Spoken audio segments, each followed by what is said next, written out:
Words of the day are first abundant.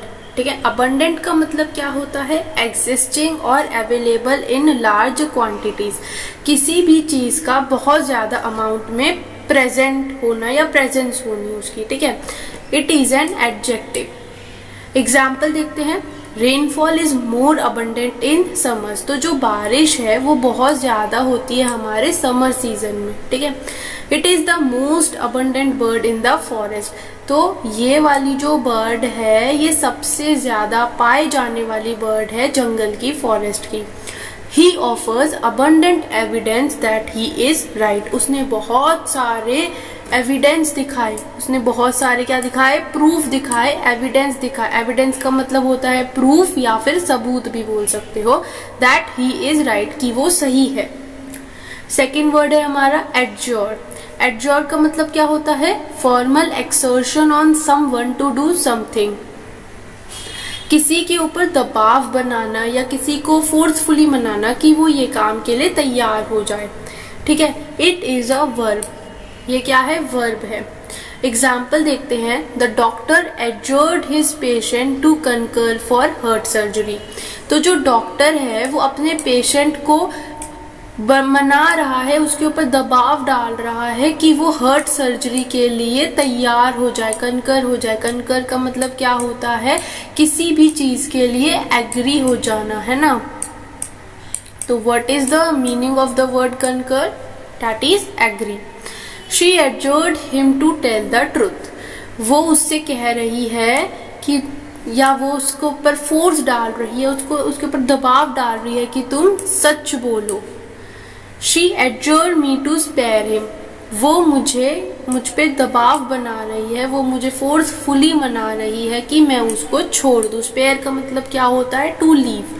ठीक है, third word है हमारे पास कार्प। ठीक है, कार्प का मतलब होता है complaint continually.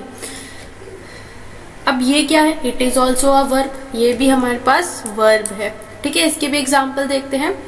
Our neighbors keep carping about poor facilities in our country. हमारे जो पड़ोसी है वो हमेशा कंप्लेन करते रहते हैं, कार्पिंग करते रहते हैं।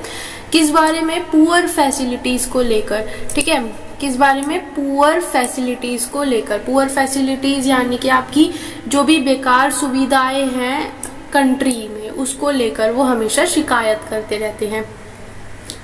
He always finds something to carp about. वो हमेशा कुछ ना कुछ, किसी ना किसी चीज में ढूंढ ही लेता है कंप्लेन करने के लिए। दैट मीन्स कि उस बंदे की आदत क्या है? कंप्लेन करना। उस पर्सन की आदत क्या है? कंप्लेन करना। Okay, so he always find something to carp about. The Dawkins group continued to carp about airline reservations. तो जो डॉकिन ग्रुप है वो उनका चालू ही रहा, यानी कि उनका कॉन्टिन्यूएशन में रहा कंप्लेन करना एयरलाइन रिजर्वेशन को लेकर। ठीक है, फोर्थ वर्ड है हमारे पास फल्मिनेट। अब फल्मिनेट का मतलब क्या होता है? Protest strongly against something. मतलब किसी भी चीज के अगेंस्ट या किसी भी बात के अगेंस्ट बहुत ही स्ट्रांगली विरोध करना, उसको ना मानना, उसको अपोज करना। ठीक है, so it is also a verb. Examples देखते हैं इसके भी। There is always some fulmination to new rule. जब भी कोई नया रूल आता है तो उसके अगेंस्ट हमेशा क्या होता है? प्रोटेस्ट होता है। ठीक है, the disgruntled customer continued to fulminate over a price difference. तो जो डिसग्रंटल्ड है, अब डिसग्रंटल्ड का मतलब क्या होता है? डिसग्रंटल्ड का मतलब होता है एंग्री या फिर डिससेटिस्फाइड। ऐसा इंसान जो गुस्से में था या फिर उसको प्राइस को लेके कुछ वो सेटिस्फाई नहीं हुआ, उसको सेटिस्फेक्शन नहीं मिली, तो वो जो कस्टमर है वो बार बार क्या कर रहा था? प्रोटेस्ट कर रहा था प्राइस को लेकर, प्राइस डिफरेंस को लेकर। ठीक है, नेक्स्ट देखते हैं इसका example. The editorial fulminated against the proposed tax increase. तो जो एडिटोरियल है वो बार बार क्या कर रहा है, प्रोटेस्ट कर रहा है। The editorial protest against the propose tax increase, जो टैक्स इंक्रीज का प्रपोजल रखा गया है वो उसके अगेंस्ट क्या कर रहा है, फल्मिनेट कर रहा है, प्रोटेस्ट कर रहा है। कौन, एडिटोरियल। अब एडिटोरियल कौन होते हैं, जो भी आपके एडिटर्स वगैरह होते हैं, जो न्यूज़पेपर में आर्टिकल्स वगैरह जो भी देते हैं, एडिटिंग करते हैं, वो सब आपके एडिटोरियल में आ जाते हैं।